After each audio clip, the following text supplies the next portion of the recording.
Assalamualaikum warahmatullahi wabarakatuh. Sahabat-sahabat pembelajar, para mahasiswa pecinta kesucian jiwa, pada kesempatan kali ini kita kuliah daring kita menggunakan fasilitas video YouTube yang saya manfaatkan di hari ini. Mudah-mudahan ini menjadi efektif buat Anda dan kita semua. Dan tema menarik dalam bahasan kita kali ini yaitu tentang tugas Rasulullah SAW. Dalam hal ini saya mengambil satu referensi ayat dari kitab suci Al-Quran, yaitu tentang tugas Rasulullah. Dan tentu kalau kita lihat dari hal-hal lain yang berkenaan dengan Rasulullah sebagai uswah hasanah dan lain-lain, ini artinya banyak sekali. Karena beliau adalah panutan kita, leader besar kita, sebagai mentor besar kita. Dan kali ini saya spesifik akan mengambil dari satu referensi kitab suci Al-Quran dari surat Al-Jumu'ah ayat 2. Nah, kita lihat di dalam surat Al-Jumu'ah ayat 2 bahwasanya Al-Quran mengatakan huwallazi ba'atsa fil ummiyina rasulam minhum yatslu alaihim ayatihi wa yuzakkihim wa yu'allimuhumul kitaba wal hikmah wa in kanu min qablu lafi dhalalim mubin. Kita baca artinya sama-sama ya. Dialah yang mengutus seorang rasul kepada kaum yang buta huruf dan kalangan mereka sendiri, dari kalangan mereka sendiri. Untuk apa? Yang membacakan kepada mereka ayat-ayatnya. Ini yang pertama. Yang kedua, menyucikan jiwa mereka. Ini yang kedua ya, dari yang pertama. Dan mengajarkan kepada mereka kitab dan hikmah atau sunnah. Ini yang ketiga, meskipun sebelumnya mereka benar-benar dalam kesesatan yang nyata. Artinya sebelum ada Rasulullah diutus oleh Allah dengan membawa 3 tugas ini, mereka dalam keadaan sesat yang nyata. Teman-teman sahabat pembelajar yang saya hormati, nah kita lihat di dalam surat Al-Jumu'ah ayat 2 ini ada 3 aspek yang kita fokuskan. Huwallazi ba'atsa fil ummiyina rasulam minhum ya. Dialah yang mengutus ke tengah orang-orang yang ummi, rasul dari golongan mereka itu adalah apa sih? Yatslu alaihim ayatihi, membacakan pada mereka ayat-ayatnya.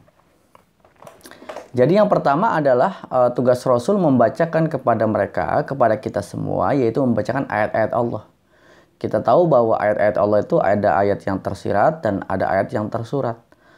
Ada ayat-ayat yang sifatnya alam ya, semesta, fenomena. Dan kita tahu juga ada ayat yang sifatnya tersurat, yaitu dalam kitab suci Al-Quran. Artinya, Rasulullah mengajarkan kepada kita dan meminta kepada kita untuk bagaimana kita bisa membaca ayat suci Al-Quran, teks Al-Quran ini. Yang 30 juz. Tetapi juga kita mesti bagaimana caranya bisa membaca ayat-ayat Allah yang sifatnya fenomena. Hari ini kita tahu bahwa keadaan negara kita, keadaan bangsa kita, keadaan alam kita, ini adalah kita mesti baca. Dalam setahun setengah ini kita mengalami namanya pandemi ya. Setahun lebih lah ya. Ada apa ini? Nah, kita mesti baca ayat-ayat Allah. Ada fenomena. Berarti kita harus ngapain? Jadi di sini kita mesti peka, kita tidak cuek. Bagaimana kita membaca kondisi saat ini? Kalau kondisi saat ini seperti itu, berarti kita harus ngapain? Kalau kondisi sekarang di masa era digital, semuanya serba cepat, semuanya serba internet, dan masanya seperti ini, berarti kita harus ngapain? Karena kita harus bisa membaca ayat-ayat Allah yang sifatnya kauniyah. Ketika membaca ayat-ayat yang sifatnya tersurat, yaitu Al-Quran, maka jangan sampai kita tidak membaca Al-Quran dalam setiap hari. Nah, yang kedua adalah mensucikan mereka. Inilah tugas Rasulullah. Artinya apa? Kita sudah belajar bahwa manusia itu ada fisik, ada jasmani, ada ruhani. Ketika seseorang berbuat dosa, maka ada noktah di dalam kolbunya. Nah, kolbu inilah yang sebenarnya akan menjadi hitam ketika orang berbuat dosa, kesalahan. Maka sucikan kembali Yaitu inilah tugas Rasul yang diemban untuk kita semua. Kita harus bersihkan. Harus bersihkan. Nah, jadi ini menjadi penting karena kita berawal dari fitrah suci, maka kembali mesti suci dan fitrah. Yang ketiga, tugas Rasulullah adalah mengajarkan mereka kitab dan hikmah, yaitu tentang bagaimana aturan-aturan hukum Islam, bagaimana hal-hal yang sifatnya suprarasional gitu ya, yaitu hikmah dan lain-lain. Nah, kita lebih jelas di sini kita rangkum dalam slide. Nah, jadi 3 aspek ini menjadi tugas Rasulullah untuk kita. Kita singkat namanya 3T. Tilawah, tazkiyah, dan ta'lim ya. Nah, jadi keluarga kita, anak kita, istri kita, Anda punya anak, maka jangan jauhkan dari 3T ini. Anda punya istri, jangan jauhkan dari 3 ini. Anda punya suami, jangan jauhkan dari 3 ini. 3T ini. Keluarga Anda jangan sampai jauh daripada 3T ini.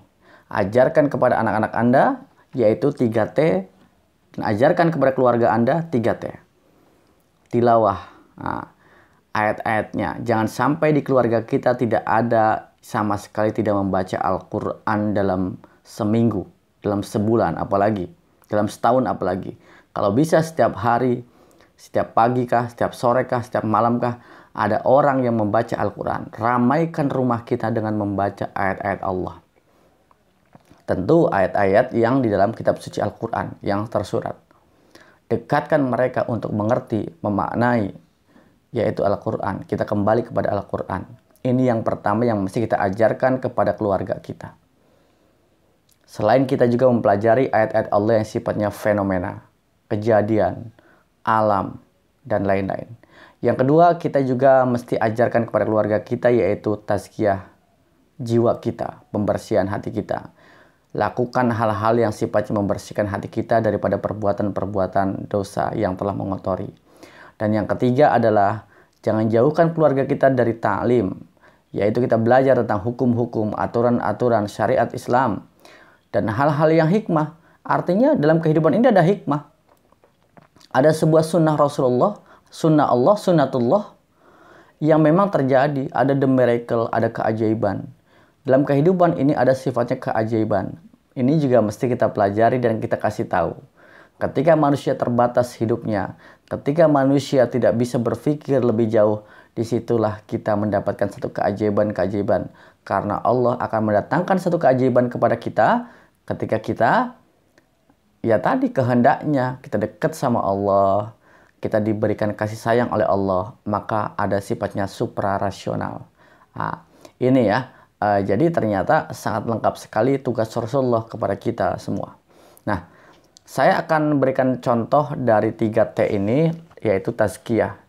Nah, beberapa upaya atau ikhtiar kita ketika kita melakukan sebuah tazkiyah untuk keluarga kita dan diri kita. Yang pertama, kita belajar ikhlas. Kita mesti ikhlas memberikan sesuatu, ikhlas beribadah, ikhlas sebagai orang tua. Ketika Anda mahasiswa, ikhlas belajar. Ini kita tanamkan. Artinya, kalau sudah ikhlas, ya lepas, enak, bebas gitu. Karena ikhlas itu adalah nawaitunya itu, niatnya itu karena Allah Subhanahu wa Ta'ala. Yang kedua, kita mesti bersyukur. Jadi dalam keadaan apapun bersyukur gitu. Saya pernah ingat guru saya bilang mengatakan, syukur mah syukur aja gitu. Nggak usah ada, sakit, okay. Alhamdulillah. Jangan ada sakit, alhamdulillah saja sudah. Alhamdulillah gitu. Jangan ada, lumayan, alhamdulillah. Nggak usah ada lumayan, alhamdulillah. Ini guru saya mengajarkan kepada saya, guru spiritual saya. Yang ketiga, kita belajar yang namanya sabar. Hari ini tentu kita penting untuk bagaimana kita bersabar ya. Dan kita juga belajar sholat taubat, mandi taubat, meminta ampun sama Allah. Jadi taubat itu dengan kita meminta ampun sama Allah, dengan sholat taubatnya juga ada, mandi taubatnya ada. Ketika jam 2 malam kita niat taubat, sholat, dan mandi, itu juga bisa. Ini adalah upaya membersihkan kolbu kita daripada dosa-dosa dan kesalahan. Yang selanjutnya, memaafkan orang lain. Nah, kita mesti memaafkan kesalahan-kesalahan orang lain kepada kita ketika ada. Karena apa? Dengan memaafkan sesungguhnya itu melepaskan luka batin kita. Kalau kita tidak memaafkan, sebenarnya yang rugi bukan orang lain tetapi kita. Kenapa? karena diingat-ingat terus di bawah-bawah. Dalam pelatihan-pelatihan forgiveness terapi itu berdampak secara psikologis bahkan fisik. Orang yang penuh di dalam kebencian karena tidak memaafkan, maka di situ sebenarnya dia meracuni dirinya dengan racun kebencian kepada dirinya. Nah, itu ya upaya tazkiyah an-nafs. Yang selanjutnya tentang jihad. Jihad itu artinya bersungguh-sungguh. Jadi upaya kita membersihkan hati ya bersungguh-sungguh. Kalau Anda mahasiswa, sungguh-sungguh belajar. Anda sebagai orang yang punya tanggung jawab pekerjaan, ya bersungguh-sungguh untuk bekerja. Anda sebagai istri bersungguh-sungguh bagaimana caranya Anda membahagiakan anak Anda, mendidik anak Anda patuh pada suami Anda, membangun sebuah rumah tangga. Ini juga bersungguh-sungguh. Atau juga Anda ketika syiar, dakwah, bersungguh-sungguh di situ. Yang ketujuh, selanjutnya berderma, berbagi atau sedekah ya. Jadi Anda saatnya sudah lakukan nih, seandainya setiap subuh bersedekah, atau setiap Jumat, setiap minggu sekali bersedekah, ya berapa saja. Yang penting Anda ada sedekah.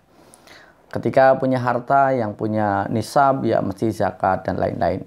Ini juga upaya bagaimana membersihkan hati kita. Yaitu sedekah sudah banyak sekali referensi dan keterangan tentang hebatnya bersedekah dan sangat instan. Sedekah bukanlah berkurang, tetapi akan menambah rezeki kita. Yang selanjutnya kita nomor 8 ya sebenarnya. Itu sholat. Jadi jangan sampai Anda tinggalkan sholat 5 waktu. Saya punya kawan, maaf ya, dia itu bukan orang baik. Dia biasa di terminal dan lain-lain. Dan suka mabuk. Ketika satu saat ketemu saya hanya nasihatin dia, kamu kan muslim. Kamu sholat aja, yang penting sholat 5 waktu. Zuhur, asar, maghrib, isya, subuh. Dalam keadaan apapun, saya bilang. Walaupun saya mabuk, ya nggak apa-apa, sholat aja, saya bilang.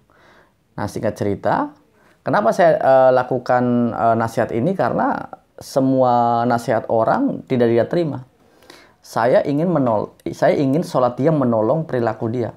Singkat cerita, setelah setahun saya nggak ketemu, dan ternyata dia punya sebuah tempat yayasan, yatim piatu, dan ternyata ibadahnya hebat banget. Dan ternyata singkat cerita, gara-gara dia sholat, akhirnya entah kenapa tiba-tiba mabuk menjadi hambar. Pekerjaan-pekerjaan yang sifatnya maksiat menjadi hambar, dan akhirnya dia menjadi anak baik, orang baik. Artinya di sini, yang membawa pribadi dia adalah sholat. Law of spiritual attraction. Nah, maka saya katakan, sehebat apapun orang agamanya, kalau dia meninggalkan sholat 5 waktu, maka hancur. Tapi maaf ya, sebrengsek apapun orang, kalau seandainya dia kuat sholat 5 waktunya dijaga, insya Allah sholat akan membawa keselamatan buat dia. Kenapa ya? Karena as-sholatu imaduddin. Sholat itu adalah tiangnya agama. Kalau tiangnya kuat, insya Allah semuanya akan kuat. Itu ya upaya tazkiyah an-nafs. Yang selanjutnya kita tahu yaitu zikir. Dengan zikir, dengan baca Quran, dengan tasbih dan lain-lain, berzikir la ilaha illallah.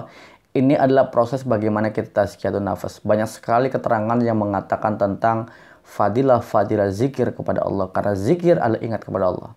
Nanti satu saat akan bahas fokus tentang bagaimana zikir sebagai terapi, zikir sebagai tazkiyah nafas, zikir membawa kita keselamatan dunia akhirat. Yang selanjutnya upaya tazkiyah nafas adalah puasa. Ini menjadi wajib Anda siapapun ketika muslim, Ramadan terutama. Kalaupun tidak Ramadan, artinya hari-hari biasa juga Anda puasa, itu juga bagus, yang perilaku-perilaku terpuji. Upaya untuk tazkiyah an-nafas, membersihkan hati. Anda punya rezeki, silakan haji atau umroh. Di sana juga sama proses bagaimana kita ibadah untuk membersihkan tazkiyah an-nafas. Berdoa juga menjadi penting dimanapun ya, terutama malam-malam hari. Membaca Al-Quran, tadabbur, dan lain sebagainya. Nah ini teman-teman sekalian. Apalagi teman-teman ketika melakukan semua ini dengan aturan-aturan yang sudah disepakati oleh diri Anda, dilakukan semuanya, dahsyat ini. Sholat aja. Selain sholat 5 waktu, mungkin Anda melakukan sholat duha, malam hari Anda sholat tahajud, sholat taubat, sholat tasbih gitu ya. Ini adalah satu upaya di mana kita membersihkan tazkiyah an-nafas hati kita. Nah, kalau sudah seperti ini, hati kita bersih, suci, tenang, yang terjadi adalah the miracle, keajaiban-keajaiban dalam hidup kita. Dan apa yang kita inginkan, apa kita niatkan, Allah tahu gitu ya.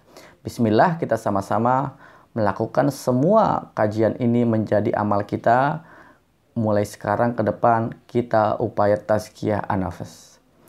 Baik teman-teman, sahabat pembelajar, para mahasiswa yang saya hormati dan yang saya banggakan, demikian perkuliahan kita tentang 3 tugas Rasulullah menurut surat Al-Jumu'ah ayat 2, yaitu yang berkenaan dengan tilawah, tazkiyah, dan ta'lim.